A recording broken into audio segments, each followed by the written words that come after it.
Chers internautateurs et internautatrices, bienvenue dans cette Clic-Clac émission toute spéciale, puisque nous n'allons pas parler vraiment de jeux en particulier. Nous allons essayer de parler, d'évoquer le travail, la relation qu'il peut y avoir entre un éditeur et un illustrateur, et un illustrateur et un éditeur. Et nous avons profité de l'occasion de la venue de Purple Brain, qui nous a présenté dans deux Clic-Clac TV deux jeux, Hit Me If You Can, donc Mange-moi si tu peux, pour la version française, et Le Lièvre et la Tortue. Tu es venu nous présenter ça, et tu avais avec toi, dans ta sacoche de vélo, l'incroyable monsieur Mathieu Lessen. Comment ça va bien, Mathieu? Ça va, merci. Ça tombe bien, c'est lui qui a illustré ces deux jeux-là, et on s'est dit, tiens, on va un peu papoter avec les illustrateurs, parce qu'on l'a fait un petit peu à Cannes cette année, hein. On a un peu discuté avec des illustrateurs, on s'était partagé la tâche avec le docteur Mops. Je me souviens plus qui t'avait interviewé, toi, si c'était le Mops ou moi, c'était lui, c'est pour ça. Hein. Sinon, et donc, comme on sait que ces questions ne sont pas pertinentes, on va recommencer avec. Non, mais on a entretenu une relation physique après qui n'était pas désagréable. C'était avec un petit genou, Pierrot, non? T'étais avec Pierrot, qui était illustrateur. Donc, on a mis deux jeux sur la table avec lesquels on t'a un peu connu. Il y a Jamaïca, ça a dû être avec Animalia, on en parlait dans une autre Clic-Clac TV juste avant. Tu as fait tes premières armes. Mais qui a été moins connu, Animalia, Jamaïca.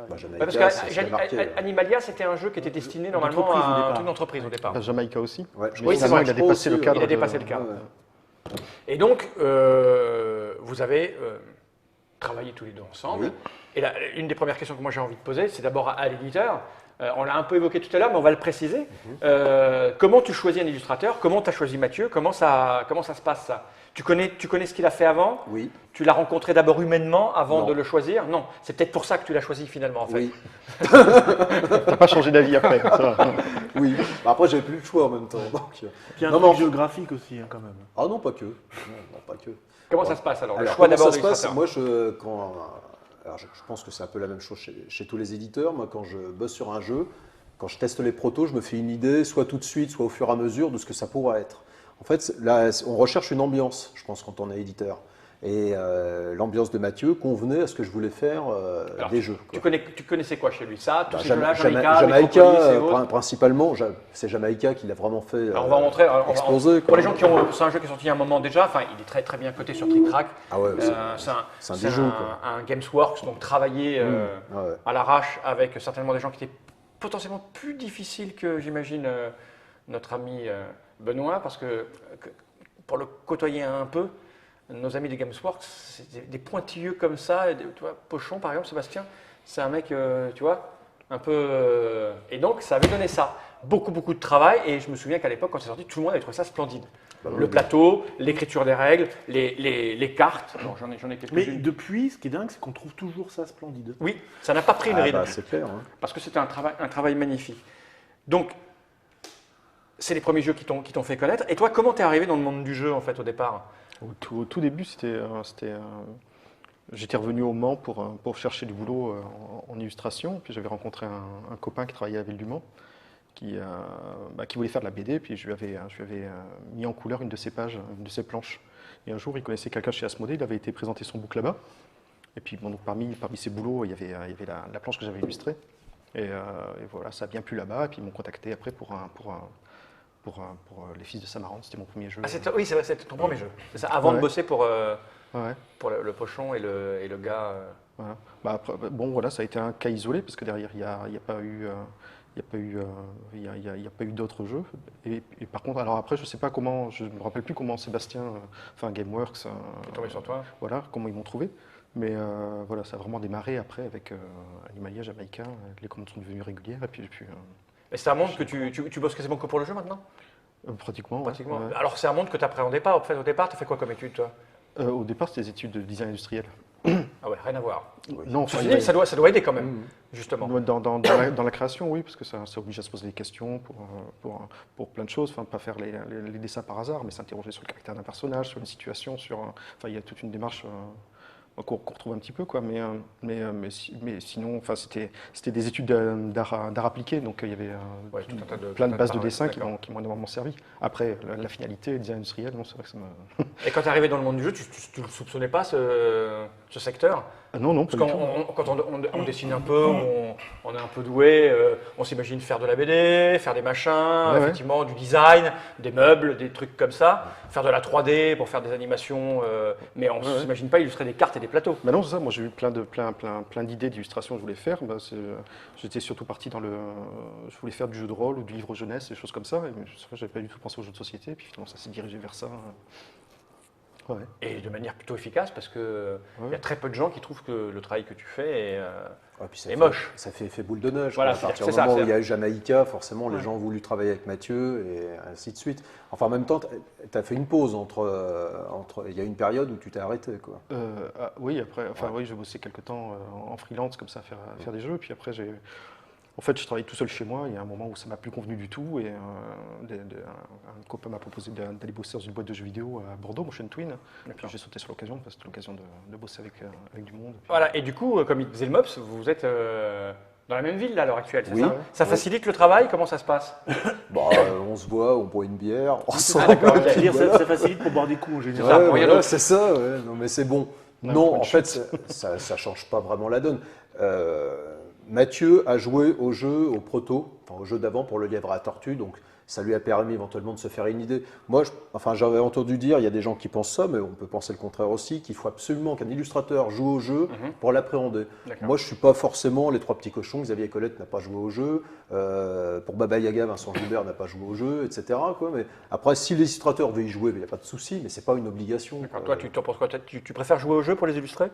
Oui, ça permet de savoir comment les éléments vont les uns avec les autres, et puis de voir vraiment d'essayer de comprendre le jeu dans sa globalité avant de se concentrer sur des éléments particuliers pour. Mais ça, c'est parce que c'est ta formation qui veut ça. Mais Hein, peut-être, c'est ouais. ton Ouais. esprit Tu joues veut. pour des Oui, raisons professionnelles ou tu aimes jouer? Non, j'aime jouer. Ouais. Ah Ouais. oui. Ouais. Tu jouais avant? Oui. Oui, parce qu'il voulait illustrer du jeu de rôle. Ça. Mais tu jouais à du jeu de rôle, c'est ça essentiellement? Les deux, les jeux de Les plateau deux aussi, mais sans avoir eu l'idée de travailler l'illustration des jeux de plateau, je jouais à des jeux de plateau. Ouais. D'accord. Alors, quand tu arrives avec un prototype ou un jeu comme tu as repris Hit Me If You Can, tu as une idée, tu disais je choisis parce que j'ai une idée d'univers Oui. et c'est à lui que tu as pensé. Alors comment tu lui expliques ton univers? Parce que tu ne sais pas dessiner, tu lui montres des images. En fait- comment toi tu rétablis les choses qui te semblent de travers? Comment tu appréhendes ce que lui il a en tête? Ça se passe comment les échanges? Oui, bah vas-y. Si tu veux. Au départ, il y a déjà des contraintes techniques qui sont établies, par exemple un thème général, des dimensions de cartes, tel type de matériel et tout ça. Après, il y a toi, tu avais des idées, tu voyais les choses de telle ou telle manière, tu me les exposais, etc. Moi, là-dessus, j'essaye en fonction de la façon dont moi je vois les choses, je propose des croquis. Et après, les croquis, on en discute, etc. Ça va pas, on retouche, on refait, voilà. Puis petit à petit, comme ça, on avance dans les dessins, après des ébauches couleurs pour voir si pareil, au niveau des gammes, ça fonctionne bien, si ça fonctionne bien aussi. Parce si que, si on part d'un croquis en noir et blanc, le passage en couleur, on peut Ouais, avoir ça, des c'est un peu grosses beaucoup, ouais. ou des bonnes ou des mauvaises surprises. Quoi. Donc, Ouais, ouais. Différence. si c'est bien cohérent avec le gameplay aussi, tout ça. Mais Puis, moi, comme dit Mathieu, moi, je travaille comme ça. C'est-à-dire que je définis un cadre dans lequel l'illustrateur est libre, en fait. Quoi. Donc, moi, en fait, je déverse, je fais à chaque fois un cahier des charges, donc avec non seulement les contraintes techniques, mais aussi les idées de personnages et d'ambiance, en fait. Quoi. Et je mets ça sur papier, j'envoie ça, sur papier, Ouais, d'accord. Enfin, bon, Sur je- Word, par InDesign, Minitel. c'est ça. Voilà, c'est ça. Et j'envoie ça à l'illustrateur et on en discute. Ça me fait rire parce que quand j'ai bossé avec Nayad sur Shinobi, je lui avais envoyé mon cahier des charges, il a pris peur. Il s'est dit, mais j'ai pas le droit de faire ce que. Enfin, tu vois, il pensait que c'était un carcan. Je lui ai dit, non, pas du tout. Moi, Ça, c'est l'idée globale, C'est là. ce que j'avais dans ma tête, c'est ce que j'ai déversé. Maintenant, c'est à toi de te l'approprier aussi. Quoi. Donc, c'est un échange, ça fera un vrai travail d'équipe. Quoi. Donc, D'accord. Et alors, les allers-retours sont très nombreux. Combien de temps pour une illustration comme par exemple Hit Me If You Can, c'est quelques cartes, c'est beaucoup de boulot? je sais plus, il y a à peu près un mois de boulot, je pense. Un peu mais ça a été rapide, hein, parce que. Mais en fait, le truc, c'est que Pour plus Hit Me on If travaille You Can, ensemble. pour le livret à la tortue, c'était plus gros. Ouais, Ouais. ouais, mais c'était notre premier jeu ensemble. En fait, Ouais. on s'aperçoit que plus on travaille ensemble, plus on se connaît, je pense, l'un et l'autre. Quoi. On sait ce que l'autre veut, grosso Ouais. modo. Et pour Nayad, ça a été exactement pareil. Au début, Shinobi, les persos, c'était un peu plus loin. Puis au fur et à mesure, ça allait de plus en plus rapidement. Parce qu'on avait L'illustrateur défini. comprenait ce que tu disais. Ouais, voilà. Et facilement. puis on se comprenait tous les deux, en fait. Quoi. Et donc, sur Hit Me If You Can, effectivement, il y a moins d'illustrations. Mais ça a été relativement vite. Là, les maisons, elles ont été faites ça a été relativement vite. Oui, je pense que tu me fais plus facilement passer le message après de ce que toi tu Bah, souhaites. oui, parce qu'on puis, s'est moi, compris. j'ai ouais. plus facilement aussi là où, Là où ça t'amène. où tu veux en venir. Enfin, ça va plus Et vite. pour les discussions, il y a de grandes discussions, vous êtes d'accord, pas d'accord, ou il y a un truc qui ne te semble pas possible tu sais, souvent quand on bosse comme ça, dans la création et autres, on se laisse un peu aller, tu vois, non, ça c'est trop dur, pas trop dur, il y a beaucoup de Alors, retouches, Moi, j'ai pas eu avec Mathieu, on n'a pas eu ce problème. Parce qu'on n'a pas trop discuté. En fait, il y a des petits détails qui ont été modifiés, etc. Mais globalement, ce que tu m'avais. Enfin, à part le loup qui avait une tête le premier loup qui avait une tête de chien. Je sais plus. Donc je lui ai dit, bon, il fait un peu chien quand même. Non, mais après, c'est. Voilà. Par exemple, sur Baba Yaga, la première couverture, la tête de la sorcière était dure, quoi. Ouais. Moi, elle me plaisait, en tant que moi, Benoît Forger, qui aime bien les illustrations. Mais par contre, Tu t'es dit pour le secteur, pour les le enfants, secteur, c'est voilà, trop dur. c'était un peu trop dur. Donc on a retravaillé avec Vincent la tête de la sorcière, quoi, qui a été un peu adoucie, un peu un côté Jim Henson dans l'approche, quoi. Et voilà, donc là sur le lièvre à la tortue, ça n'a pas été vraiment le cas. Enfin, il n'y a pas eu ce genre de choses. Ouais, ça s'est bien passé. Ouais. Ouais. La couve, ça a été directement. La compo de la couve était à peu près la bonne dès le départ. Donc c'est du détail. Et après, c'est du détail, quoi. C'est du détail, ce qu'on appelle des Easter eggs aussi, qu'on aime bien mettre par-ci par-là, etc. Mais non, on n'a pas eu ce genre de choses. Mais ça peut arriver, ouais. Alors, tout à l'heure, le Bob a posé la question hors antenne. C'est un truc qui intéresse assez tout le monde parce que c'est fascinant, en fait. Parce que le travail d'illustration, dans la tête des gens, encore maintenant, c'est un crayon, un papier. Mais on avait des petits dessins que tu nous as amenés en croquis préparatoire pour Picnic Weekend. Ça ressemble à du crayonné, comme si quelqu'un avait un fusain. Et en fait, pas du tout, c'est de l'ordinateur. Ouais. Bon, alors, vite fait, tu travailles sur quel logiciel? Tu as une tablette graphique, un machin? Là, moi, je travaille avec un logiciel qui s'appelle Painter, qui est édité par Corel, qui ressemble beaucoup à Photoshop dans le fonctionnement, avec, pour ceux qui connaissent, avec une palette de calque, enfin des choses comme ça. Sa grande spécificité, finalement, c'est d'avoir prédéfini tout un tas d'outils qui imitent le rendu des outils traditionnels.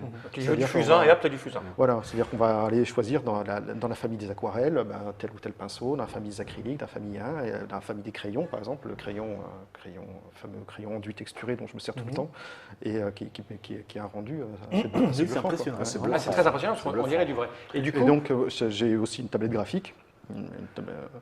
Donc, pour ceux qui ne connaissent vraiment pas du tout, ça représente la surface de l'écran. en plus, ça, comme ça, les gens ils voient tes petits mouvements. Ouais, ça représente la surface de l'écran, et avec un stylet qui est sensible à la pression, on va venir dessiner dessus, comme on dessinerait sur une table, sauf qu'on a le regard fixé sur l'écran au lieu de Ça, c'est un truc à prendre, ça. Oui, c'est un coup à prendre, mais ça vient vite en général. Mais bientôt, Et, va arriver celle où on va travailler directement dessus, ça va arriver ça. Ah ben ça existe Ça déjà, existe déjà, les Cintiq, ouais. ouais. Mais c'est du Qui matériel coûte- qui qui coûte un coûte peu la plus cher. peau du Oui, mais ça va descendre. Je veux dire que ça va arriver, ça va arriver pour le porte-monnaie d'un peu tout le monde, quoi. Enfin en tout cas des professionnels. Ça ne doit pas être évident de se désolidariser de l'habitude de dessiner sur papier, puis enfin, c'est un coup à prendre, j'imagine. Voilà, c'est un coup à prendre, mais ça vient vite en fait. Ah ouais, Ouais. Je pense que je pourrais pas faire ça. Et donc au niveau du travail, ça doit changer. Je sais, tu ne dois pas être de la génération de 1990, donc tu as par là un peu plus de 20 ans. Donc quand tu as fait tes arts appliqués, j'imagine que tu as été un peu comme nous quand on a fait T'as gratté. arts visuels, tu as gratté du rotring, du papier, du machin. Oui, tout Et ça, là, on bien se dit, sûr. quand on voit ça, ça doit être d'une souplesse qui doit changer la vie. Parce que quand tu dessines sur une feuille et puis que tu t'es gouré, ben, le geste, Ah, c'est ça. et tu dois tout recommencer. Alors que là, tu as CTRL-Z, j'imagine, pour revenir en arrière. Oui, supprimer un calque, etc. Puis hop, on revient une étape en arrière et puis on reprend. Ouais. Puis de toute façon, comme la finalité, c'est d'envoyer des fichiers à l'imprimeur et tout ça, de toute façon, on est obligé à un moment ou à un autre de faire passer ces dessins sous un format informatique pour pouvoir transmettre et puis en faire quelque chose. Et au début, je faisais comme ça. D'ailleurs, je travaillais je travaillais au crayon traditionnel. Après, je scannais les dessins. Et puis tu hop, travailles je dessus, mettais ouais. la mise en couleur, Je crois que c'est ce que fait encore Vincent Dutray. Ouais, il me travaille à la semble. main. Il travaille traditionnel, et ensuite il Oui. scanne. Il me semble qu'il procède comme ça. Ouais. Et voilà, mais petit à petit, j'ai pris l'habitude de dessiner directement dessus et tout ça. Mais après, c'est une question de confort. Je pense que lui, il a une formation beaucoup plus solide en utilisation d'outils traditionnels, la peinture et tout ça. Et voilà, il est bien dans sa technique. Et du coup, il a fait. Bon, moi, la peinture, ça n'a jamais été mon truc. Et du coup, je suis content d'être C'est beaucoup à moins quelque chose sale. qui me convient mieux, quoi. Oui, aussi. Et alors, est-ce que le fait justement d'être libéré de ces contraintes d'erreurs fatales, C'est-à-dire, tu as niqué ton papier, à force de gommer. Ouais. Est-ce que ça libère pas la création et on se sent pas, et comme on sait que je vais faire ça, c'est une proposition que je vais lui faire, mais je peux en plus rajouter un petit truc et puis qui va me faire plaisir et voir ce qui va. Non, ça te libère un peu? Je sais pas, ça me libère plus dans le sens où je sais que je peux tenter des choses.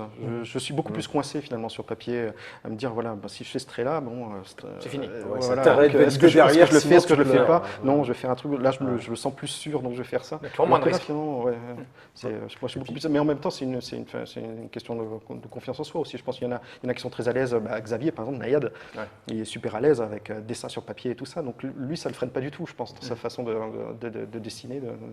C'est elle très sûr. C'est-à-dire qu'il voit avant. Moi, j'ai toujours été fasciné par ces films où tu vois Picasso peindre et autres.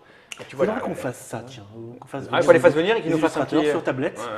Pierrot nous a envoyé 2 vidéos où il a filmé c'est assez impressionnant. Pourtant, je l'aime pas, mais vraiment, c'est très bien. Et Xavier Colette avait fait ça aussi. Il avait montré comment il est. C'était assez impressionnant. Très jouissif. C'était très jouissif de voir le truc naître sous ses yeux. Et je me rappelle, moi, c'était à Nantes, là, à l'expo de SF. Il y avait les gens qui faisaient ça en direct et qui, alors, non seulement ils dessinent très bien, alors au début tu vois 2-3 traits, tu sais pas ce que c'est, et tu vois des trucs apparaître, vache. C'est la découverte. Et en plus ils commentent tout en dessinant. La découverte en live, elle est J'avais fait une impressionnante. démo d'Utopia là. Je pense que c'est Utopia. Oui, Utopia. Je t'ai peut-être vu là-bas alors. C'était en 2007. Non, mais pour revenir à ce que tu disais tout à l'heure, le fait de travailler sur ces outils-là, c'est aussi vachement bien pour l'éditeur, parce que quand on travaille avec des calques, on peut avoir une même illustration, mais l'éditeur peut avoir envie d'extraire tel ou tel élément de l'illustration, et après ça se fait tout seul, quoi. Swing design, pop-up, puis on fait, on maquette, quoi. Mais je dis ça, j'ai découvert InDesign il y a moins de 2 ans, j'ai appris sur le tas, mais voilà, et c'est aussi vraiment pratique pour les éditeurs, quoi. Ce genre de. Tenté par la BD ou pas? Pas du tout, non. Pas du tout. Non. Why? Parce que c'est chiant. Je suis beaucoup trop lent pour être efficace, rentable, et puis c'est un secteur où on gagne vraiment pas d'argent. Ah non, il est super saturé. Et c'est de pire en pire, j'ai l'impression. Mais c'est vrai que tu as fait des trucs notamment sur les pirates, là, dans le domaine du livre jeunesse, quoi, aussi. Comment tu définirais ton univers perso? Je sais pas. Parce que moi, avant de le rencontrer, ce que je lui ai appris tout à l'heure, c'est que pendant des années, j'ai eu en fond d'écran du Mathieu Lessen, que j'avais été piqué sur son site. Ah oui, il faut le dire ça. Tu as un site internet. Alors vous pouvez trouver ça. Vous pouvez aller piquer des trucs. Il y a les superbes fonds d'écran. Vous trouverez ça, vous allez sur n'importe quel jeu, Metropolis, ou vous tapez Mathieu Lessen sur. C'est quoi ton blog? C'est Annie. A-N-I-I-I. Vous allez sur la fiche de Mathieu, il y a le lien direct, comme ça, c'est plus rapide. Bon, je regarde les questions des internautes, parce que je le rappelle, on est en situation de direct, avec le live, tout ça, en tout cas pour les abonnés. Donc je regarde s'il y a des questions, il n'y en a pas trop, les gens ils les écoutent avec ils sont tous partis. Non, ils sont là. Ils sont dormis. Moi, ce que j'aime bien dans l'univers de Mathieu, c'est le côté décalé aussi de la chose, quoi. C'est pour ça que sur la gamme compte, moi c'est ce que je cherche, c'est ni trop enfant ni trop adulte, avec un côté humoristique, décalé, et qui peut plaire qui tente de plaire à tout le monde, quoi. Donc, il y a des questions sur le financement. Il y a des gens qui demandent si ça marche au devis, la rémunération, ou on peut être intéressé aux ventes. Alors ça dépend des cas. Ça dépend des cas, ça dépend des autres éditeurs, ça dépend des petites discussions récemment. Une grosse discussion. On peut en parler si tu veux. Oui, comme vous voulez. Profites-en. Moi, je ne souhaite plus être payé uniquement au devis. C'est-à-dire que je veux avoir. Alors après, ça peut prendre différentes formes, mais être intéressé aux ventes. Alors que ça passe par des droits d'auteur, ou des royautés, ou des sommes qui sont reversées au retirage, parce que j'estime que l'illustration est un élément qui fait vendre le jeu, au même titre que d'autres. Hein, tu as raison. Et que voilà, j'estime qu'il est normal aussi que l'illustrateur puisse récupérer de l'argent à partir du moment où le jeu se vend bien. Et donc, en général, ce qui se passe, c'est qu'il y a... Donc voilà, c'est mon cas personnel, après, il y a plein de cas, hein, mais il y a une somme fixe qui est versée, qui est sous forme d'avance sur droit, comme en BD, quoi. Et ensuite, un pourcentage de reversement qui est fixé. Et donc, moi, je ne touche après, une fois que le jeu sort, je ne touche plus rien jusqu'à ce que finalement cette avance soit remboursée. Et après, je commence à... C'est le même système que pour les auteurs. Ouais, bien sûr. Il y a une discussion effectivement en ce moment dans le milieu, dans le secteur, hein, parce qu'il y a des difficultés d'être considéré comme auteur. Qu'est-ce qui se passe si on retire le jeu, que ce n'est pas le même illustrateur? Est-ce que les droits doivent changer, pas changer? Il y a des auteurs qui ne veulent pas être associés, enfin pour eux c'est la mécanique. Donc c'est assez compliqué. On en discutait tout à l'heure au Tex-Mex, il n'y avait pas de caméra.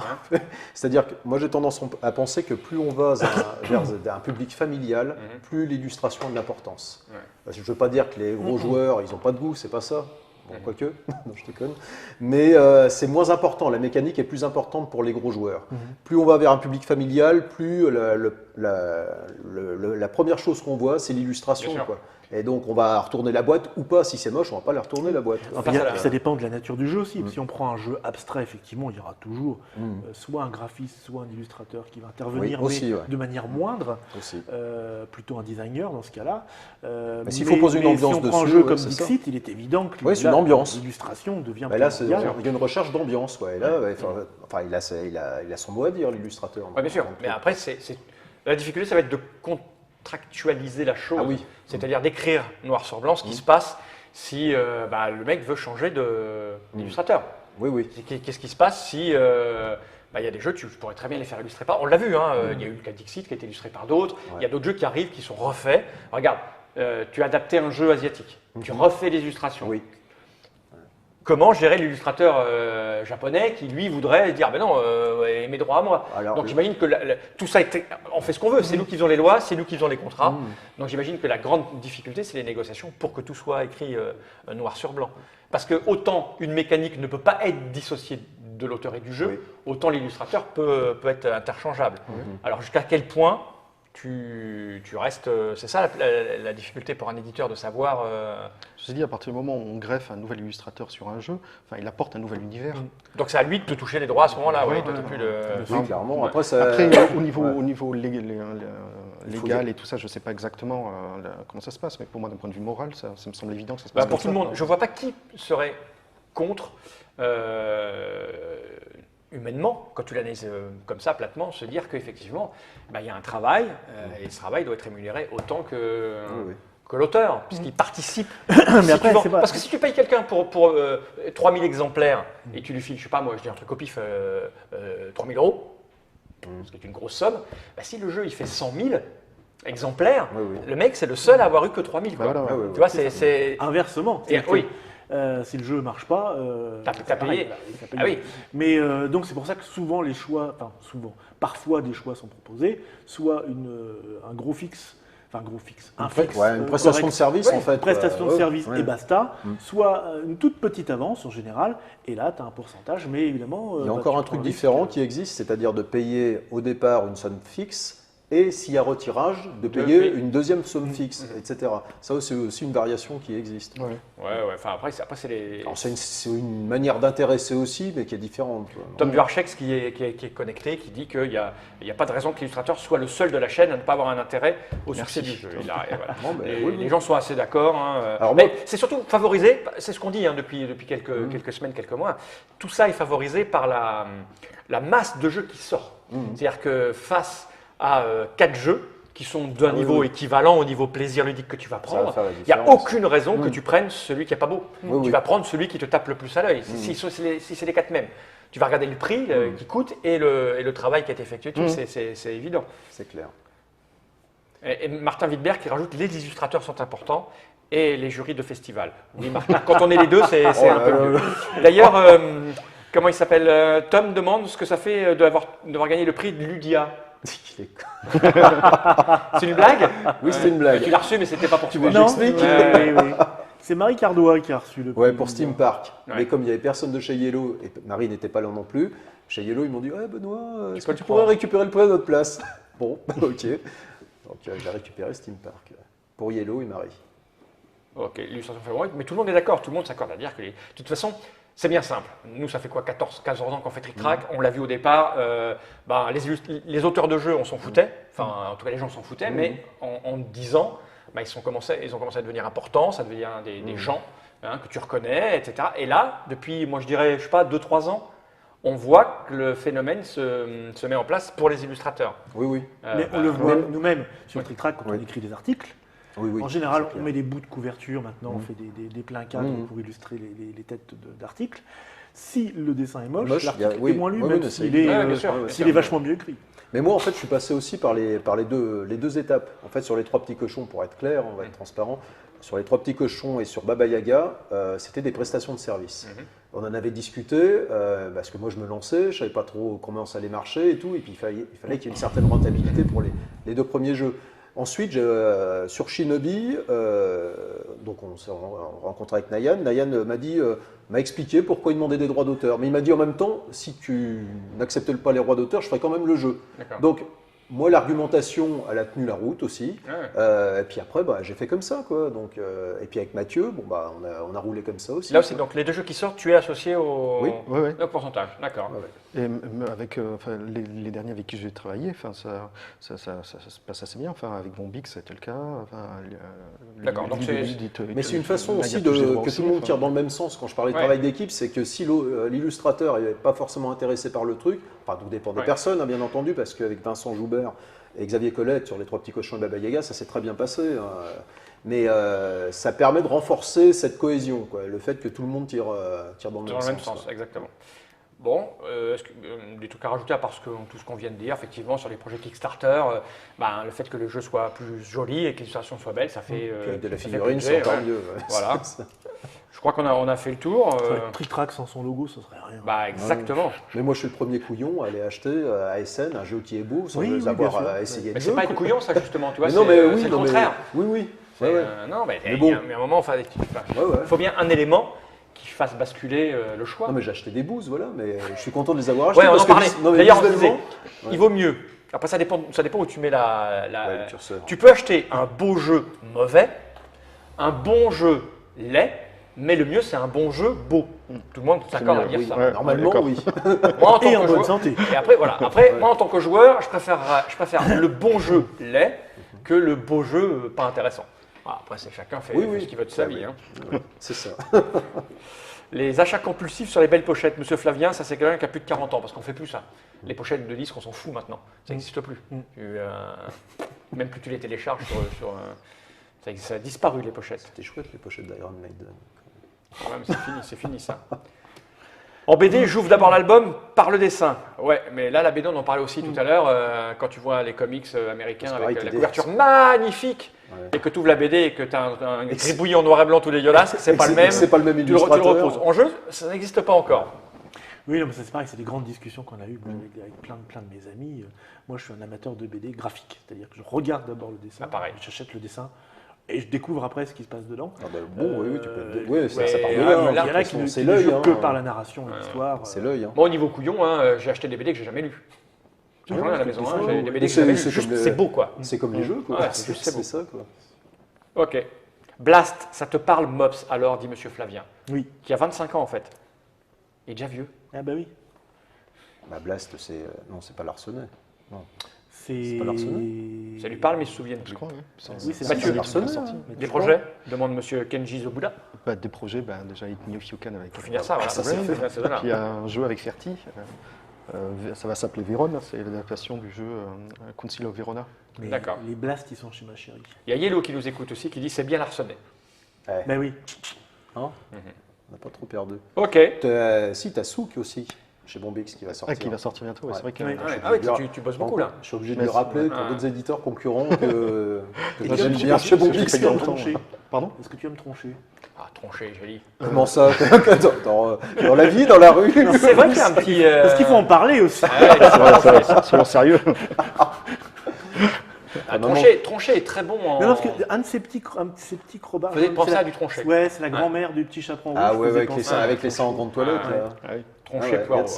Alors pour les plus jeunes, la BD préférée de tous les temps que j'ai, c'est un Tronchet et Gély. C'est Raoul Fulgurex. Ça doit plus se trouver. Il y a 3 volumes. Oui. Lisez Raoul Fulgurex, contrôleur d'intrigue. C'est quoi? C'est le secret de la mort qui tue? C'est lui qui a inventé ça, ouais. C'est la mort qui tue, le secret du mystère. Le secret du mystère. Le secret du mystère. Et la mort qui tue, c'est excellent à mort. Tronchet et Gély. C'est chez Glénat, enfin c'était. Donc, je ne sais pas si ça se retrouve. Ah bon? Hein? C'est possible que ça ait disparu. Ah ouais, il y a 3 volumes. C'est génial. Le seul jeu que j'ai inventé de toute ma vie, c'était un système de jeu de rôle pour jouer au contrôleur d'intrigue. Et dire si j'étais motivé, quoi. Sans compter les jeux à boire. Sans compter les jeux à boire. Bien, mais merci Mathieu d'avoir prêté merci à vous. ton cerveau à cette petite Bon, discussion. tu reviens nous faire du dessin direct? Ah, mais ça me dit bien. On bah, va se faire des sessions on t'accueille quand tu sur la table. des sessions tac au tac. Merci à Benoît de nous avoir ramené Mathieu. Et, Avec plaisir. Oh, je l'ai emmené. Parce que tu serais venu tout non, seul, non, on aurait dit non. non. c'est toi qui as conduit. Oui, quand même. Il a dormi. Et merci au Dr Mops. On va vous laisser les gens. Hein, donc on va envoyer le petit générique de fin et puis à bientôt pour nos aventures. Ouais, à bientôt. Merci. Général.